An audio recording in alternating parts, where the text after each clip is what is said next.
आपको समझाने की कोशिश करेंगे। इसलिए आज आपको यह खबर पूरे परिवार के साथ, खासतौर पर अपने बच्चों के साथ जरूर देखनी चाहिए। सबसे पहले आप इक्वेटर यानी भूमध्य रेखा को समझिए।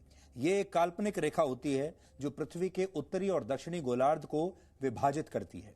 इस रेखा के नीचे वाला हिस्सा दक्षिणी गोलार्ध होता है और ऊपर वाला उत्तरी गोलार्ध, यानी पृथ्वी दो हिस्सों में बंट गई, यानी यह पृथ्वी को दो हिस्सों में बांट देती है।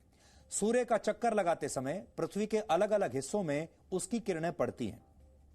ऐसा होने पर ही किसी एक हिस्से पर सूर्य उदय होता है, और जब सूर्य की किरणें उस हिस्से पर नहीं पड़ती तो वहां रात हो जाती है। यानी दिन और रात का विज्ञान यही है, यही दिन और रात का चक्र है। अब हम यहां आपको यह बताते हैं कि इस प्रक्रिया में दिन छोटे और रातें लंबी कैसे हो जाती हैं। असल में हमारी पृथ्वी सीधी नहीं है, मतलब इसके घूमने का जो अक्ष है वो सीधा नहीं है। पृथ्वी 23.5 डिग्री के कोण पर झुकी हुई है। इस कोण पर जब सूर्य पृथ्वी के उत्तरी गोलार्ध में मौजूद होकर मकर रेखा में होता है तो पृथ्वी के इस हिस्से पर सूर्य की किरणें ज्यादा देर के लिए नहीं पड़ती। इससे यहां दिन छोटे हो जाते हैं और रातें लंबी हो जाती हैं, और इस एस्ट्रोनॉमिकल इवेंट को ही विंटर सॉल्स्टिस कहा जाता है।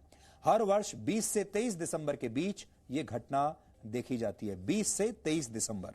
पिछले साल 22 दिसंबर को उत्तरी गोलार्ध वाले देशों में साल का सबसे छोटा दिन रहा था। भारत इसी हिस्से में आता है। हालांकि इस घटना का हमारे देश पर ज्यादा असर नहीं पड़ता।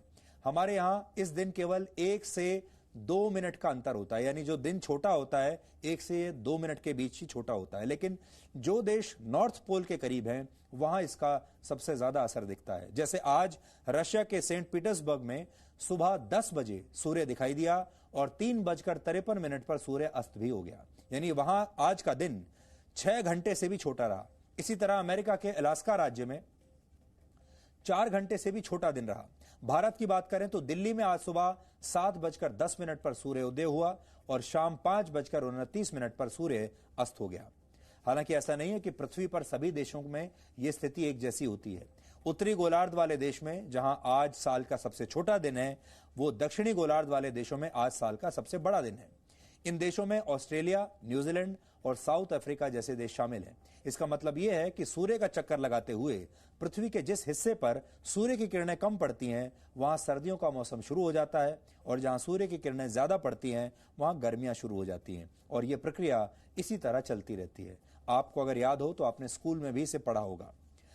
हमें उम्मीद है कि आप छोटे दिन और लंबी रातों का विज्ञान समझ गए होंगे।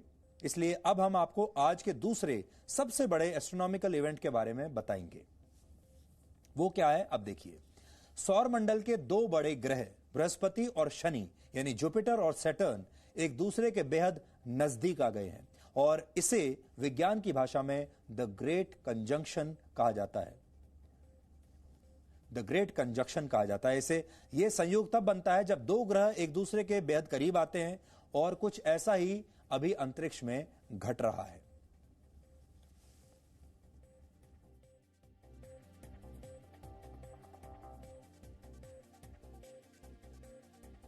$397 वर्षों बाद बृहस्पति और शनि का मिलन अब देखा जा सकता है, और ये दोनों ग्रह इस समय एक दूसरे से 0.1 डिग्री के अंतर पर मौजूद हैं।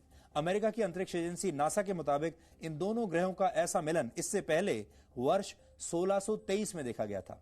यानी यह अंतरिक्ष की एक दुर्लभ और अद्भुत घटना है जिसे आप अपनी टीवी स्क्रीन पर इस समय देख रहे हैं। यानी इस समय पृथ्वी, बृहस्पति और शनि ग्रह इस समय एक रेखा पर मौजूद हैं, लेकिन शनि और बृहस्पति ग्रह की वास्तविक दूरी अब भी बहुत दूर है। अब भी ये जो दूरी है ये 73 करोड़ किलोमीटर से ज्यादा की है। 73 करोड़ किलोमीटर, और इसे आप कहते हैं कि यह सबसे करीब है। 26 अक्टूबर को ये दोनों ग्रह एक दूसरे से काफी दूर थे, लेकिन बाद में यह अंतर कम होता चला गया और इस समय ये दोनों ग्रह एक ही रूप में नजर आ रहे हैं। आप चाहें तो इसे बृहस्पति और शनि ग्रह का दुर्लभ मिलन भी कह सकते हैं। दिल्ली के लोग अब से कुछ देर में लगभग 11 बजे आज रात को इस संयोग को देख सकते हैं।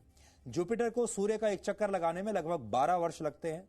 सैटर्न यानी शनि ग्रह 29.4 वर्षों में इसका एक चक्कर लगाता है, लेकिन जब ये दोनों ग्रह सूर्य का चक्कर लगा रहे होते हैं तो हर 20 साल में दोनों एक दूसरे के भी बेहद करीब आ जाते हैं।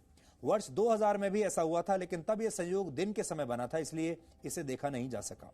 लेकिन अब आप आज रात इसे देख सकते हैं।